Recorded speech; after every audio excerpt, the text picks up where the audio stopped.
Caput.com.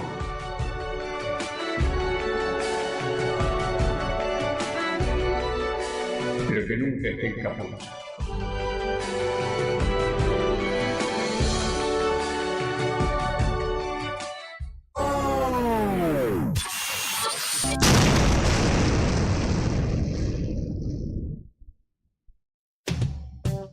Radiocaput.com. Estás conectado. Estás en Caput.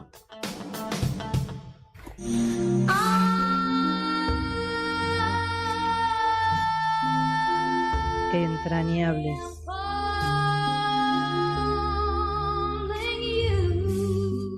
Hola, mi nombre es Martín García.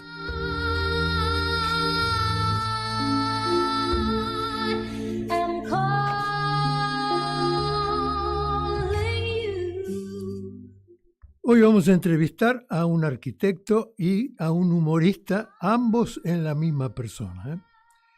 Y como está llegando tarde, casi como un Chaplin, que hace esfuerzo por caminar derecho o por venir a horario, se lo merece porque es una figura importante que yo respeto y admiro mucho. Pero mientras tanto vamos a acercarnos a qué se dice de él, ¿no? Conrado, como dije, es arquitecto y es humorista, ambas dos. Mientras no las mezcle está todo pago. Es una figura bastante particular de la cultura porteña de la ciudad de Buenos Aires. Combina la arquitectura, el humor político, la radio, el guión, monólogo de stand-up, con una fuerte impronta vinculada al pensamiento nacional y la cultura popular argentina. Se recibió de arquitecto en la Universidad de Buenos Aires, aunque paralelamente desarrolló una carrera en medios y espectáculos. Empezó en radio a fines del año 80, pasando por emisoras como Radio Belgrano, la Rock and Pop, Radio Nacional y la radio de la Universidad de Buenos Aires. Trabajó mucho en humor radial y humor político, mezclando observación cotidiana, crítica cultural y referencias al peronismo y a los medios. En teatro y stand-up integró ciclos como Comedia de Dorapa, Conrado Solo y Políticamente Incorrecto. También escribió guiones para humoristas y programas de televisión, incluyendo trabajos vinculados al ciclo No hay dos sin tres. Tiene una relación muy cercana con el ámbito de la música popular argentina. De hecho, participó en recitales, presentaciones y programas ligados al rock nacional, al tango y al folclore. Incluso colaboró con la Versuit Bergarabat. Ideológicamente suele ubicarse dentro del campo nacional popular peronista, algo muy visible en sus monólogos y programas radiales. En arquitectura, aunque públicamente se lo conoce más por el humor y la radio, tuvo vínculos con proyectos culturales y sociales. Por ejemplo, aparece mencionado colaborando en el diseño de espacios institucionales ligados a los derechos humanos y las organizaciones sociales. Además, fue cercano al reconocido arquitecto Rodolfo Livingston, a quien admiraba mucho profesionalmente. El estilo de Conrado Geiger, tiene mucho de la tradición del humor político argentino, mezclado con cultura rockera, tango, pensamiento nacional, observación cotidiana. No es el típico stand-up de pareja y suegra, sino algo más ligado a la ironía política y cultural.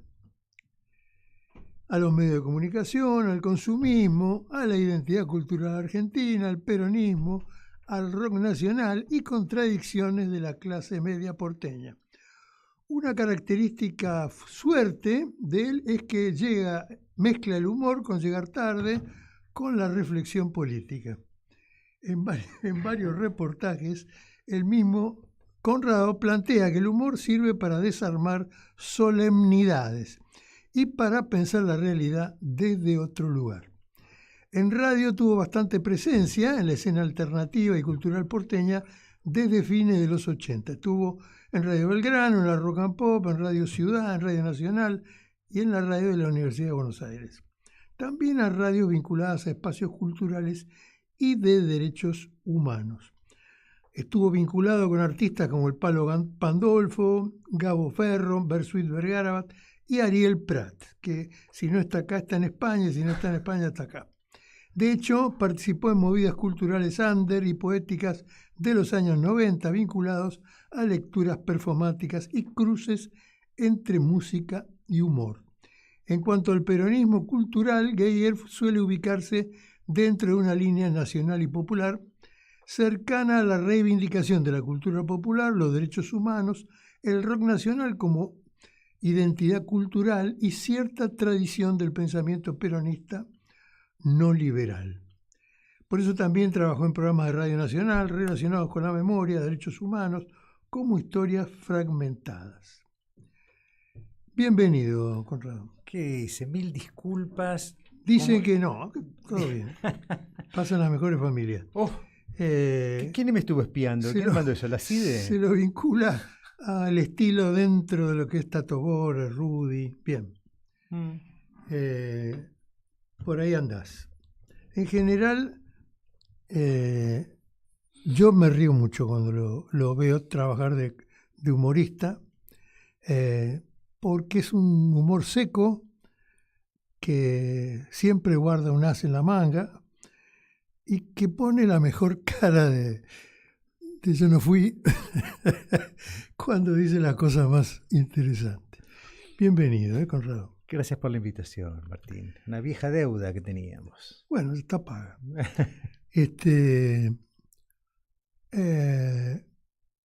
¿Qué visualizaste cuando te definiste como humorista? Porque ahí hay una larga tradición de Lelutier, de toda una línea universitaria del humor, digamos. Sí, en realidad me tardé en hacerme cargo. Uh-huh.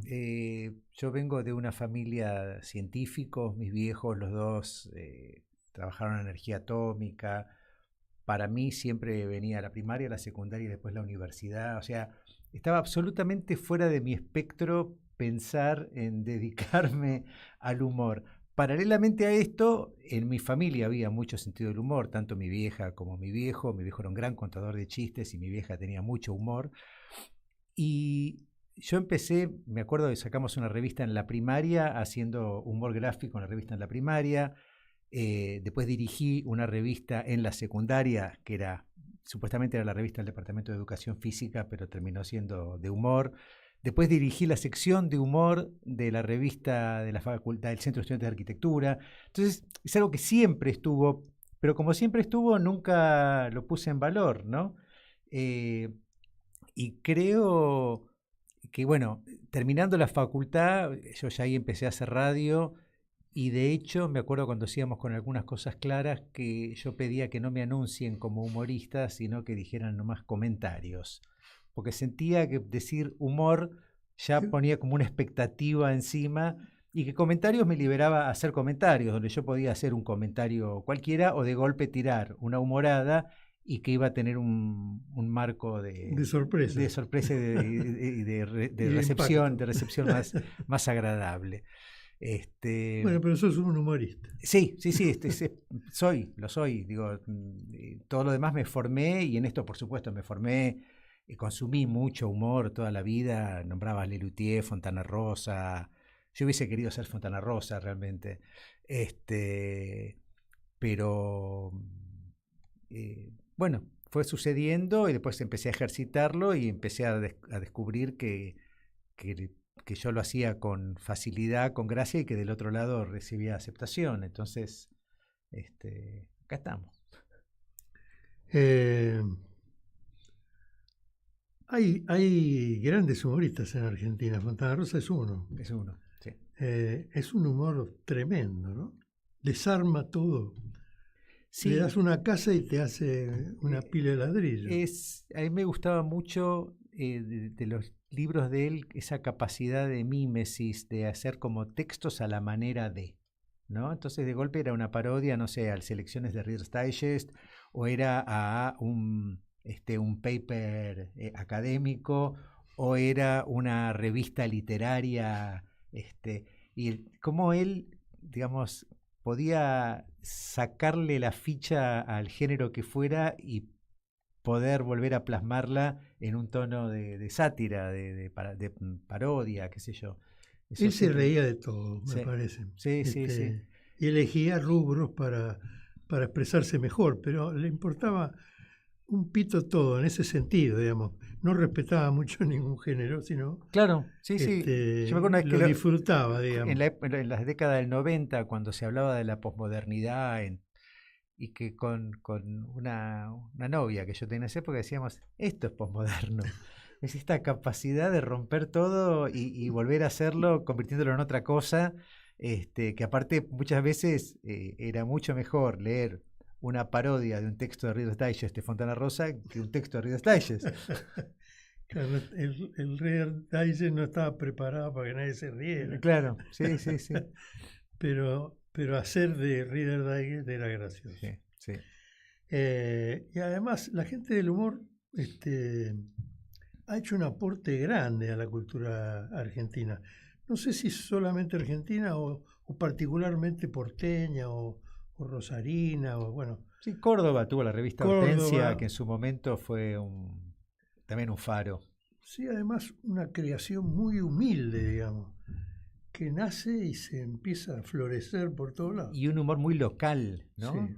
De hecho, bueno, también, igual Fontana Rosa también estaba ahí, pero el humor cordobés logró, creo que es el único, digamos, lugar geográfico nuestro que tiene un humor tan característico y reconocido, porque puedo presuponer que hay un humor salteño, que hay un humor, o un humor del altiplano, o hay un humor del Río de la Plata, seguramente lo hay, pero los cordobeses lograron como ordenarlo y hacerlo visible.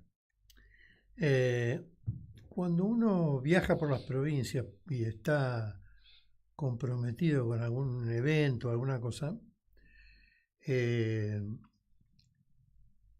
surgen grandes humoristas en el interior, incluso del mundo folclórico, digamos, de historias parecidas a la de la Andricina, pero completamente humorísticas, digamos, ¿no? Hasta de choque, situaciones fuertes, ridículas y graciosas.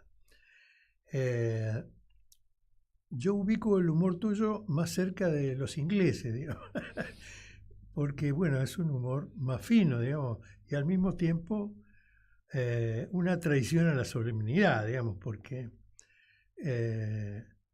yo, por ejemplo, que me tocó actuar por esas cosas de la vida en la película que se hizo sobre la isla Martín García homónima, Martín la isla García, homónima. Sí, que fue como la gracia era que Martín García es Martín García, pero a mí no me conoce nadie. Era un chiste para pocos. Un chiste, claro. Terminé contando un chiste tuyo, digamos, porque se adaptaba a la circunstancia, porque era muy bueno aparte, y además porque era, en el fondo, de liberación. O sea, no se plegaba a la cultura inglesa ni a la cultura norteamericana, sino por el contrario, se reía de ella muy fuerte, ¿no? Aquel chiste de cómo se sentían los chinos en Buenos Aires y en Nueva York, ¿no? Sí, sí, sí. Contalo, porque así la gente se queda afuera. ¿No? A ver, en realidad es todo un monólogo que hablo de varios barrios porteños y ahí en particular hablo del barrio chino, que está en el barrio de Belgrano, y que por algún motivo incomprensible para mí le dicen Chinatown en vez de barrio chino. De hecho, hoy pasé por ahí justamente viniendo para acá y incluso hay un cartel que dice, pues van a hacer parece una radio en streaming, ahí no sé qué, en Chinatown. Digo, ¿por qué? Y claro, claramente es una referencia al Chinatown neoyorquino. Cuentan que, yo nunca estuve en Nueva York, pero que uno camina por Mott Street, que es la calle central del Chinatown, y uno entrecierra los ojos y entonces escucha a los chinos hablando a los gritos, siente el olor a pato frito, ve los carteles en chino y por un instante tiene la sensación de estar caminando por Beijing. Y por eso todos los domingos nuestro barrio chino se llena de porteños, sobre todo de Belgrano, pero en realidad de toda la ciudad, que les encanta ir caminando por Arribeños, que es la calle central. Entonces entrecierran los ojos, ven los carteles en chinos, escuchan los chinos hablando a los gritos, sienten el olor a pato frito y por un momento sienten que están en Nueva York. Es nuestra dominación cultural en una de sus tantas manifestaciones, ¿no? Esta cosa que también Jauretche llamaba la autodenigración, ¿no?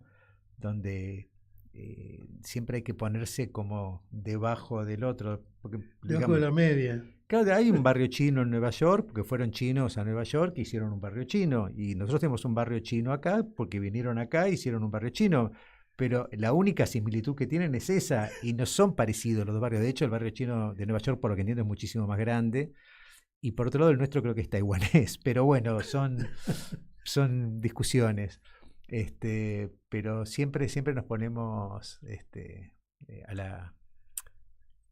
con la mirada hacia arriba, hacia el norte, tratando de imitar al gran ejemplo, ¿no?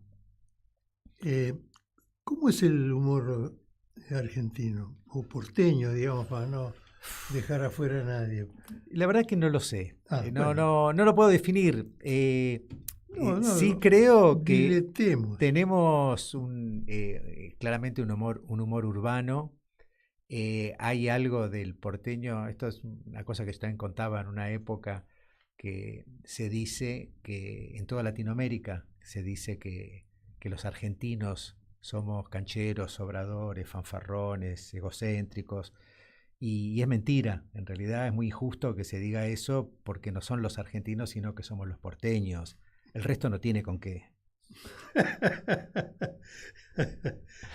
Creo que el humor porteño es eso. Hay una cosa de canchero, de la gilada, ¿no? La gilada es una definición que, si te pones a hablar, ¿qué quiere decir la gilada? Y la gilada son los otros, ¿no? Los que no somos nosotros son la gilada.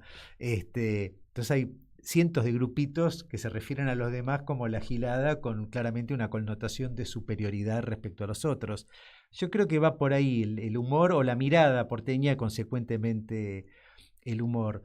Por otro lado, creo que los porteños somos solemnes, somos básicamente solemnes. Porque yo he padecido toda mi vida en los ámbitos culturales en los que me he movido una subestimación al humor. Siempre al humor se lo mira como un hermano, como si fuera, claro, me imagino yo entre docentes universitarios una maestra jardinera, ¿no? Que la miran así como, y bueno, pobrecita, hace lo que puede. Y es una subestimación muy ingrata, porque muchas veces textos de humor tienen el mismo trabajo de investigación, la misma erudición, la misma profundidad que un trabajo serio, y además es divertido, cosa que muchas veces los intelectuales y la cultura no logran, lo cual muchas veces es la muerte de un proyecto, ¿no? Porque, no sé, hacer toda una investigación sobre tema X, no sé, la reserva indígena que hubo en la isla Martín García. Haces toda una investigación seria, todo un informe sobre eso, y si ese informe no es entretenido, por buena que sea la investigación, no te sirve para nada. Y yo creo que el humor es un gran comunicador, es un gran vía de expresión, de comunicar ideas, sí. Que cualquier barbaridad dicha con humor suena mucho menos hostil. Ahora, estando del lado del humorista, es un juego solitario para multitudes, ¿no? Mira, yo tengo una modalidad que también me di cuenta ya de grande, pero cuando yo no conozco, o sea, cuando yo conozco a alguien y me lo presentan, por lo general me mando alguna humorada, un chiste, un algo, y en realidad es un tester, que yo en función de la respuesta que obtengo, ya tengo como un diagnóstico delante de quién Público. estoy, ¿no? Del público, no, del interlocutor, estoy hablando en lo personal.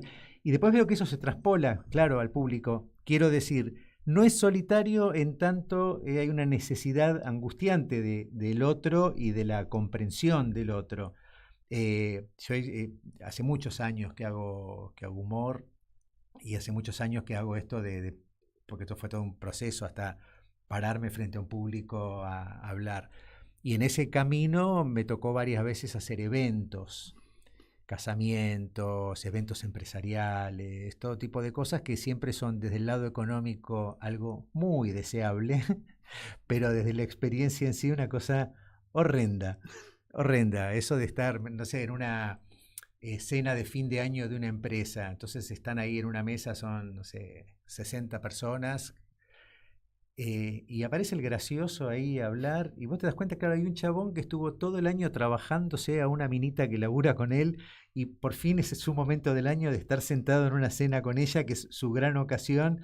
Y el tipo lo que menos ganas tiene es de tener un gracioso ahí hablando o de festejarle un chiste, porque lo que él pretende en ese momento es estar parado él en el centro de la cancha. Y de esa sensación de estar hablando, de estar haciendo aparte material que yo ya tengo transitado, que yo ya tengo probado, que yo ya sé que funciona, y decirlo y que haya de respuesta un silencio ominoso, es horrible.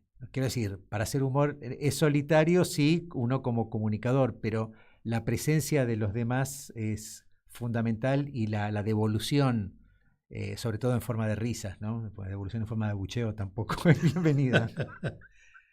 Bueno, pero es un lenguaje, ¿no? El humor. Es una manera de comunicarse. Sí, yo di talleres de humor hace muchos años y planteaba eso como que el humor es equiparable a la poesía, ¿no? Que es una forma de narrar. O sea, vos podés describir un paisaje, o no un paisaje, una cara, un tipo. Lo describís al tipo y lo describís narrativamente lineal.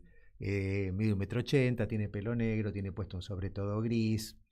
Lo podés describir de una forma poética o lo podés describir de una forma humorística. Son como los tres modos de acercamiento y de descripción. Y cada modo tiene, por supuesto, sus particularidades y distintos resultados y tal vez objetivos. Pero para mí es una forma, básicamente es una forma. Es una forma de comunicar, y es una forma para mí de ver. Hay cosas que las veo de determinada manera y lo único que hago es compartir lo que estoy viendo. No es que me esté pensando, hoy ¿cómo puedo hacer un chiste con esto? De hecho, muchas veces me sucede de verme en una situación y intentar atentarme por lo que está sucediendo o por lo impropio que es el momento para poder poner en palabras lo que está pasando, dado que no es un contexto adecuado.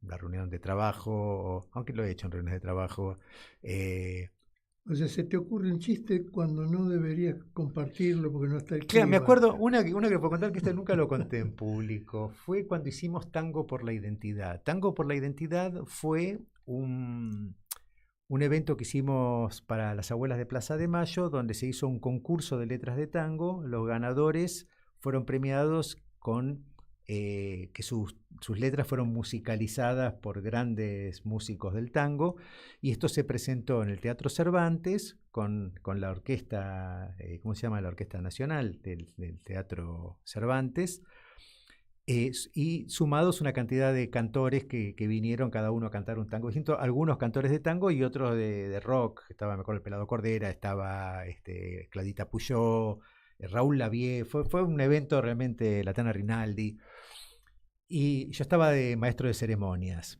y entonces se entregaban los premios, y en un momento dado entonces pido que entreguen el premio los últimos 2 nietos que habían aparecido ese año hacía poco, que eran Juan Cabandier y Horacio Pietragala.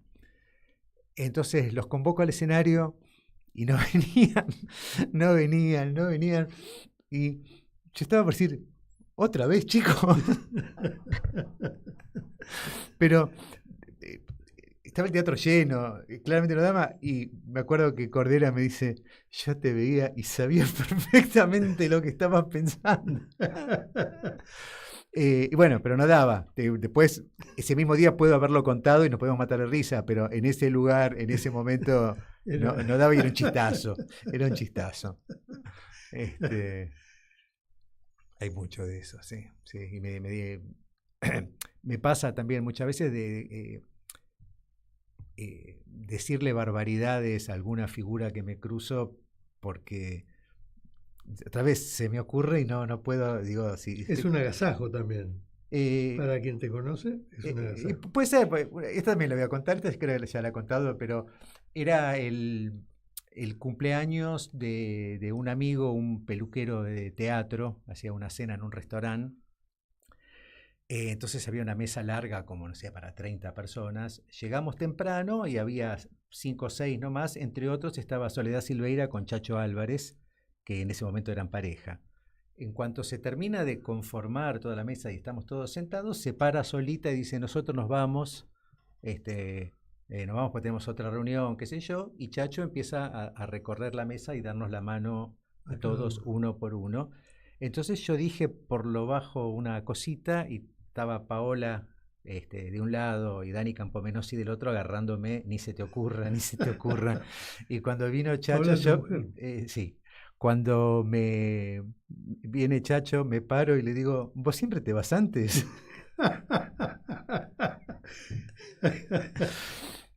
Tuvo la ocasión de renunciar. Claro, además decía, yo realmente, yo en su momento lo puteé mucho. Digo, yo no hubiera votado de la Rúa si no estaba Chacho. Y encontré una forma de poder manifestárselo a mi manera, que no fue hostil, no fue desagradable, pero creo que fue precisa. Y de hecho él me miró, se miró como sorprendido, se sonrió y se fue riéndose, pero se alejó. No se quedó a seguir profundizando en el concepto.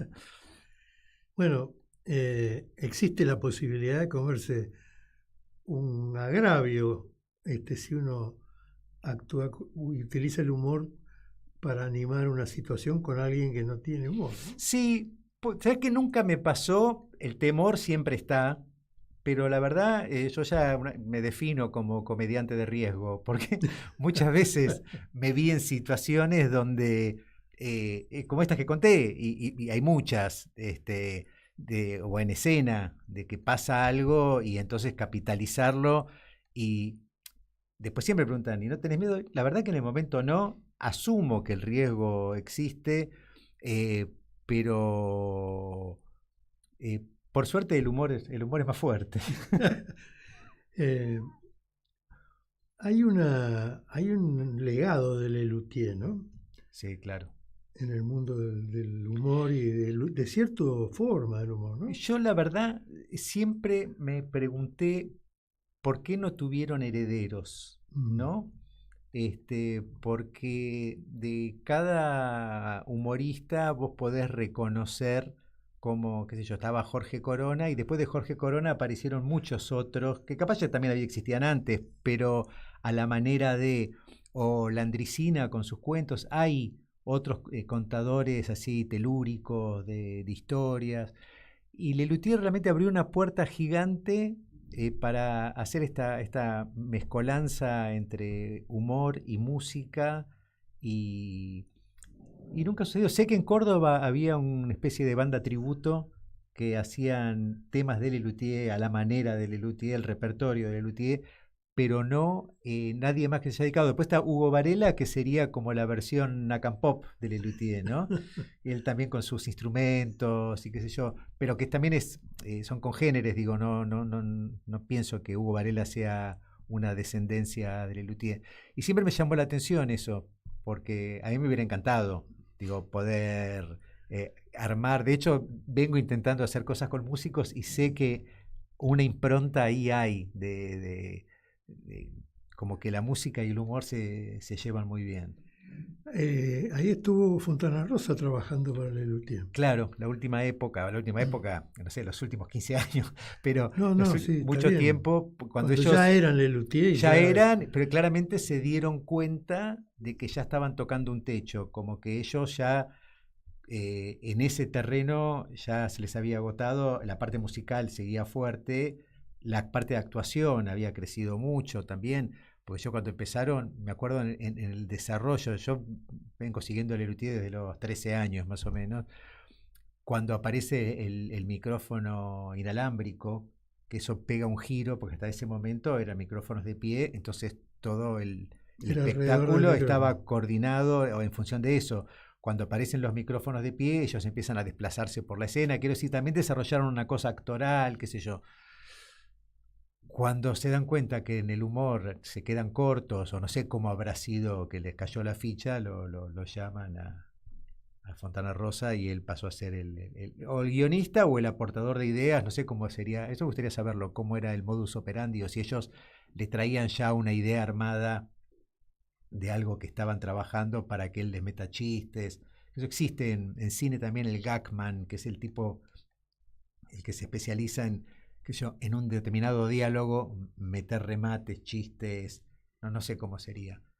Voy a buscar, porque hay unos pibes que hacen un podcast que es todo sobre historia de Lelutier, que vi algún episodio aislado y siempre digo, tendría que, pero bueno, no tengo tiempo para hacer todas las cosas que tendría que hacer. Nos dan poco tiempo. Bueno, pero cada uno tiene su camino y su tempo, ¿no? Sos el marido de una gran actriz, Paola, y ¿se llevan bien alguien que tiene el propio libreto con alguien que actúa otro libreto?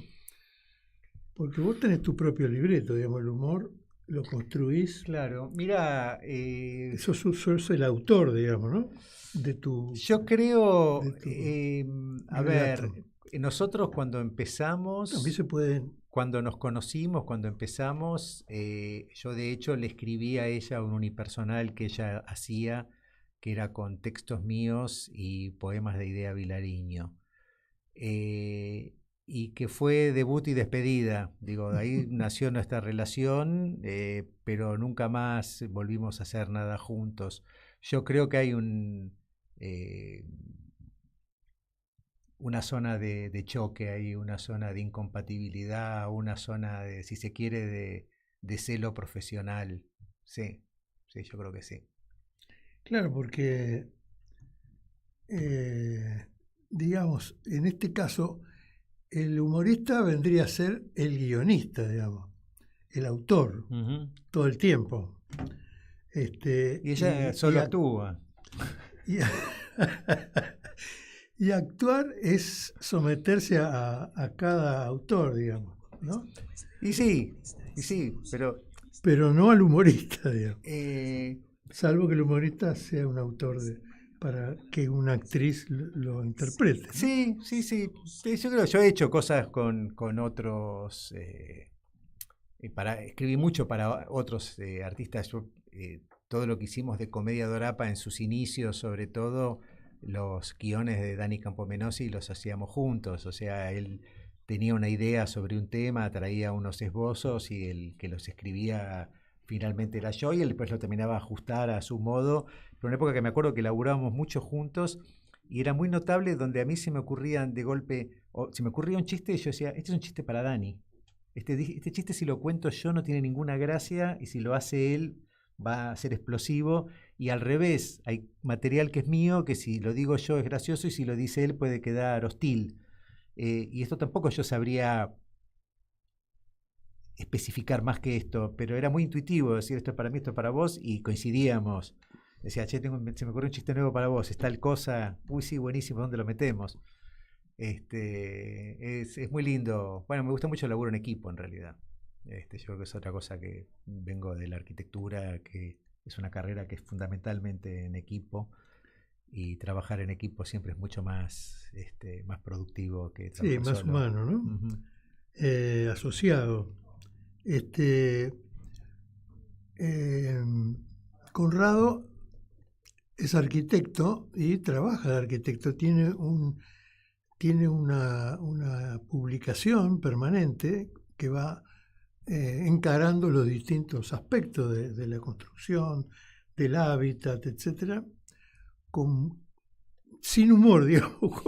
Más o menos. Sí, sí, tiene un tono, pero quiero decir que el tema principal es un tema serio, profundo y muy enriquecedor, porque los comentarios, nosotros hemos duplicado la producción de Conrado en la Naquipop, la nacionalypopular.com. Por supuesto lo hemos leído ya más de cerca y verdaderamente es todo un universo, ¿no? Sí, ese fue un programa que hice hace un montón, fue en el 2012 y que para mí fue un momento maravilloso porque fue como la conjunción de mis varias vidas como que se juntaban de golpe en un punto, porque yo ahí era el arquitecto, por lo pronto, el guionista y el conductor, que eran tres cosas que yo hacía por separado, y realmente fue un trabajo muy, muy lindo, y lo que ahora estoy haciendo es reflotarlo, porque lo que estoy haciendo es una vez por semana colgar uno nuevo en YouTube, y es un poco un pie para un proyecto en el que estoy laburando, que espero terminar y empezar a publicarlo para antes de fin de año, también de arquitectura, con más humor y más cortito. Siempre pensé que la arquitectura tenía alguna relación con el arte expresivo, digamos. Como un lugar donde se abren apetitos hacia el arte en general, hacia la escritura, hacia la filosofía de la vida, ¿no? Así que me resulta normal, digamos, que seas humorista y que seas arquitecto. Bueno, en arquitectura me llama mucho la atención, cortamos en la facultad. Arquitecto 100% sería el 3 de cada 100, ¿no? La mayoría de todos nosotros, todos estudiamos arquitectura, pero el que no hacía teatro dibujaba, el que no dibujaba escribía tiene poesía. Mucha relación con el arte, digamos. Claro, yo siento que es como el pivot entre ingeniería y bellas artes, o era el lugar donde todos los jóvenes que teníamos un mandato familiar de tener que ir a la universidad, encontrábamos un lugar parecido a nosotros.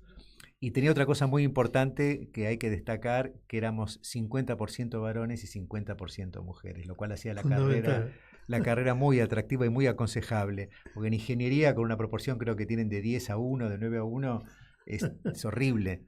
Pero nosotros realmente el porcentaje de chicas es alto y eso garantizaba incluso desde la parte solamente académica, hacer un equipo mixto es mucho más interesante que un equipo solo de varones. Aparte tiene un perfil de disfrute de la vida, digamos, como una cosa que se está pensando no desde un edificio, sino desde un lugar para vivir, ¿no? Claro, sí. Y eso ya es más femenino también. Sí. El hombre está más ligado a la vereda, digamos. Puede ser, pero es un intercambio, digamos, profesionalmente muy interesante. Eso de, bueno, un lugar que no era, la arquitectura tiene un ámbito que es la obra, que siempre fue un lugar más machista, no por decisión de los arquitectos, sino por el propio ámbito, que para una chica de golpe era mucho más difícil manejar, pero lo cual no quita de que lo hayan hecho, lo hagan y que muchas veces terminen humillando de una forma que uno no se animaría a los muchachos, ¿no?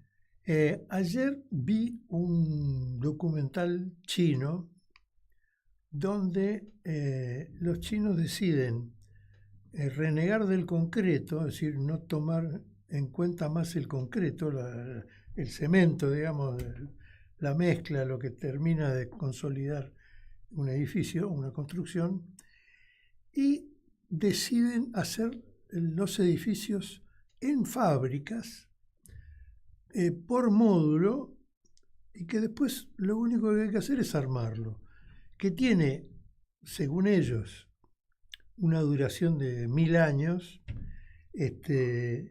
que no se va a modificar, que no se va a gastar, que no se va a envejecer, etc. Y lo arma como un rasti, digamos. Y entonces arman un edificio de 35 pisos en X horas, por ejemplo. Claro. ¿No? Y, digamos, no tienen nada mojado en la construcción. O sea, todo está hecho con En piezas seco. Sí. que encajan en el rasti Me enorme. parece maravilloso, me parece admirable, pero yo no iría a vivir ahí, pero ni en pedo. Digo, me parece que es una... está bien, ellos viven de otra manera. Digo, esto es un tema que uno muchas veces se plantea, incluso en uno de los programas del arquitecto es un tema de cuál es el futuro de la vivienda, ¿no? Porque si vos a un nenito le das un lápiz para que dibuje una casa, te va a dibujar Sí, sí, un el chalecito. techito a dos aguas, ventanita, vidrio partido, la chimenea saliendo humito, y de alguna manera es eso lo que... Hasta un perro puede ser que Un esté en el perrito, jardín del claro. frente. Nosotros anhelamos eso, la fantasía de uno de una casa Individual, decís vos. sí, un espacio, con un espacio exterior, ¿no? Con una afuera, con una parrilla para nosotros, qué sé yo. Entonces entiendo que si son 350.000 millones de chinos y no tienen más remedio que empezar a hacer esos panales gigantes, pero yo me gustaría pensar que en nuestro futuro argentino, siendo nosotros la cantidad que somos y teniendo la extensión de territorio que tenemos, que las ciudades tiendan a estirarse y crecer, logrando tener mayor cantidad Horizontalmente. de casas con un fondo verde, a emular estos panales que realmente son invivibles. No, se ven bien, parecen adecuados, digamos, parecen más modernos. Yo tendría que verlo, a mí me dan... Y yo las se cosas que queda he sin visto- el conflicto del mojado, digamos. Sí, no, que la tanto construcción en les seco preocupa, ¿no? puede resolver muchas cosas. Se han hecho muchas cosas a escalas menores, ¿no? Tal vez con un edificio completo, pero sí sistemas de paneles. Yo viví en Alemania de chiquito entre el año 69 y 71, y allá los edificios los hacían también prefabricados, pero eran paneles de hormigón. Pero yo vi cómo hicieron un edificio al lado de mi casa, que entonces había como en el piso había como si fuera el plano dibujado en cemento, y donde estaban las paredes levantado, no sé, 3 centímetros, que los chicos jugábamos por ahí, corríamos, y de golpe vinieron tac, tac, tac, tac, tac, y en pocos días ya estaban haciendo el cuarto piso, el techo, y vos veías que estaban terminando de hacer la planta baja y que arriba ya tenían cortinitas las ventanas. O sea, quiero decir, estoy hablando de esto hace 50 años. Esto existe, y esto que vos me contás seguramente es eso con 50 años más de Claro, tecnología encima y sumando a los chinos. perfeccionamiento. Me parece que está bueno, en pensar soluciones al hábitat, porque no sé cómo serán esos departamentos, yo los critico así de oficio, pero seguro vivir ahí es mejor que vivir en la calle, vivir Eso ahí sin es duda. seguro que vivir en una casa de chapa. Entonces todo lo que se pueda hacer desde la arquitectura para mejorar la vida del hombre será más que bienvenido. Ser humorista y ser arquitecto siempre es pensar en los otros, ¿no? En todo caso desde uno, pero digamos, uno tiene una mirada sobre la humanidad que tiene a la vista. ¿Qué te hace pensar de la gente en Argentina de esta etapa? ¿Qué es lo que viste? ¿Qué es lo que te llamó la atención? Me lo pregunto todos los días, y siempre que voy yo viajo siempre, yo no manejo, así que viajo siempre en tren, colectivo, subte, y dedico mucho tiempo a mirar las caras de la gente e tratar de imaginarme, ¿no? ¿Quién es? ¿Qué hace? ¿A qué se dedica? ¿Qué carajo votó? Se aparecen todas las preguntas. Yo creo que por un lado hay un tema que es gravísimo, que es una despolitización total de la sociedad, o sea, del tomar la política como algo ajeno, tomar la política como un trabajo de los políticos, sin comprender que en la medida en que uno entienda lo que está en juego y vea cuál es su escala de participación. Esto es como en el consorcio de tu edificio. O sea, vos podés ser uno de los propietarios que no va nunca a las reuniones de consorcio y después se queja cuando se entera que se votó pintar el edificio de negro. o vos podés ir a las reuniones de consorcio, o vos podés ir tocando timbre vecino por vecino, decir, che, tenemos que resolver tal tema. Digo, en la medida que uno se concientiza de los problemas y participa activamente en la escala que sea, la política empieza a tener un sentido. Si pensamos que la política no sirve para nada o es el curro de los políticos y que mi único compromiso es ir a votar a lo sumo, porque también como castigo puedo incluso no ir a votar, pasa esto. Digo, yo creo que hubo por un lado un trabajo mediático de desacreditación muy grande. Después, el último tramo del gobierno de Cristina empezó a haber algunos problemas en términos económicos, qué sé yo, que hizo que ganara Macri. El gobierno de Macri no satisfizo las expectativas. Cuando ganó Alberto, ganó con muchísima expectativa por parte de la sociedad, de los que la votaron, los que votamos. Que el regreso de Cristina era como una garantía de algo que no fue. Entonces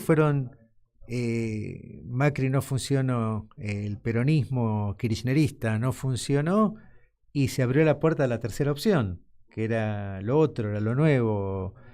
Sumado a... yo creo que el peronismo se fue... Esto lo dije una vez en la cena de la Westerheld, que así como en los 70 el problema del peronismo fue la infiltración marxista, en el kirchnerismo fue la infiltración progre, ¿no? Y que el progresismo nos fue llevando a un lugar de esto de no digas hijo de puta porque ofendés a la compañera trabajadora del sexo, decí hijo de yuta. No, cuando decís, bueno, escúchame, el objetivo de un insulto es agraviar, empecemos por aclarar las cosas. Pero se fue llegando a un punto donde, cuando siempre en esta histórica disyuntiva argentina de civilización o barbarie, nosotros, el peronismo, representábamos la barbarie, nos fuimos corriendo hacia un lado tristemente civilizado, donde entonces apareció por derecha una barbarie. De golpe apareció un tipo con un corte de pelo provocador, hablando mal, puteando, maltratando, representando la barbarie mucho mejor que nosotros. Y la barbarie gusta. La barbarie yo creo que es parte de nuestra esencia argentina. Y apareció un personaje que tuvo crédito. Y después lo que está pasando ahora, yo creo que en gran parte es terapia de shock. O sea, estamos todos anonadados sin poder creer lo que está pasando, porque cada noticia que llega es una peor que la otra, de destacamentos norteamericanos, un kibutz para 50.000 israelíes en la Patagonia, o sea, cualquier cosa que uno tampoco, ahora con la fake news tampoco sabes bien qué de todo es cierto, cuánto de cierto hay. Entregaron energía atómica a los yanquis, la desazón es gigante y yo no puedo más que pensar, bueno, esto en algún momento se va a terminar, pero ¿cuánto tiempo nos va a llevar reconstruir esto? Y volviendo a lo que decía al principio, mientras no haya una sociedad políticamente consciente, es muy difícil, porque yo, pasados mis épocas de enojo y como de sostén de la grieta, hace varios años me dediqué a reencontrarme con gente de la que me había distanciado. Descubrí cómo los algoritmos se empezaron a meter en nuestra vida real y procurar escuchar más que ir a decir, ¿no? Y lo que descubro es una terrible ignorancia, un terrible desconocimiento donde las argumentaciones que sostienen un voto antiperonista son zócalos de TN, no son conocimientos políticos o geopolíticos o geoeconómicos. Hay algo en la capacitación de la sociedad que hay que ver cómo se reactiva, cómo hacer para que se hable de política y no en términos futboleros de yo soy peronista y vos sos, entonces somos enemigos, sino de plantear, bueno, cómo sería, no sé, una política de educación deseable o de salud. Nos parece bien que tengamos una salud pública, una salud privada, la salud de los sindicatos. ¿Está bien eso o sería mejor tener un sistema único? No lo sé, discutámoslo, veamos pros y contras, qué otros sistemas de salud se usan en otros países, con qué resultados, o la educación. Yo en Alemania hice la mitad de la primaria, iba a una escuela pública. En Alemania no había, y creo que sigue sin haber, escuelas privadas. ¿Pero por qué? Porque la escuela pública es suficientemente buena. Y entonces yo fui a una escuela donde iba yo, que era una especie de inmigrante VIP. Estaba el turquito, que era el hijo de la turca que limpiaba la escuela. Estaba el hijo del médico, el hijo del camionero. Toda la micro sociedad infantil se encontraba ahí. Que yo sé que esto acá en algún momento histórico también fue así. Y decir, bueno, volvamos a tener una escuela donde la sociedad se encuentre. Porque también tener escuelas tan fragmentadas, tan balcanizado el sistema de educación, donde entonces los villeros van a una escuela y los chicos de clase media van a otra, donde se construyen fantasmas sobre la otredad, que no es sano, que sería mucho mejor compartir y saber, vos tener un compañero de clase que vive en la villa y ver cómo vive, y que no son todos drogones ni son todos ladrones, y que también tienen sentido del humor, y que podés compartir con él, jugar al Tinenti o a las figuritas o al videogame. Estoy jugando todo juego del milenio pasado, pero bueno, figurativamente se entiende. Digo, como buscar una sociedad del encuentro. La verdad, yo creo que el desencuentro es gigante. Y bueno, y el tema de los telefonitos en esto es demoledor. Esto de las cosas que veo cuando viajo en tren, en subte, es la cantidad de gente con auriculares y con el teléfono, donde ya no se comparte siquiera la media hora de un viaje de colectivo. Decime un tema musical que nos podamos ir contentos. Un tema que te guste. Sí, son muchos, pero vamos a poner... Estaba pensando en Alejandro del Prado, pero vamos a hacer un homenaje a mi hijo y vamos a poner algo del Cuelgue. Uno que vos quieras. Vamos a escuchar el Cuelgue, que es el grupo de Julián Cartún, el hijo de don Mauricio, que me encanta cómo transgeneracionalmente nos vamos heredando la cultura, sí, totalmente.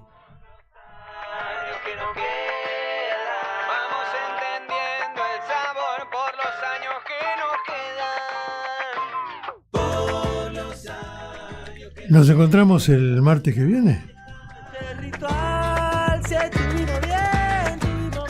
Muchas gracias, Conrado Geiger. Gracias, Martín. Un cariño a Paola Barrientos, una gran actriz que admiramos. Y gracias por estar con nosotros hoy.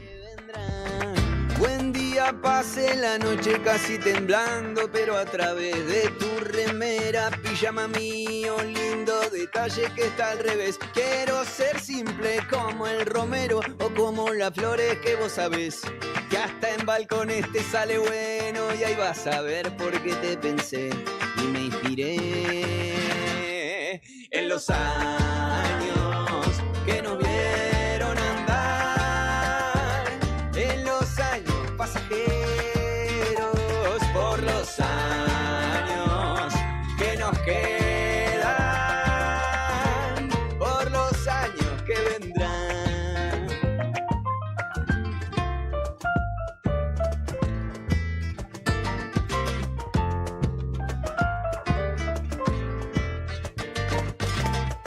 Voy a ser dulce como un bolero o como un tango de mi adultez. Voy a intentarlo todo para vernos otra vez.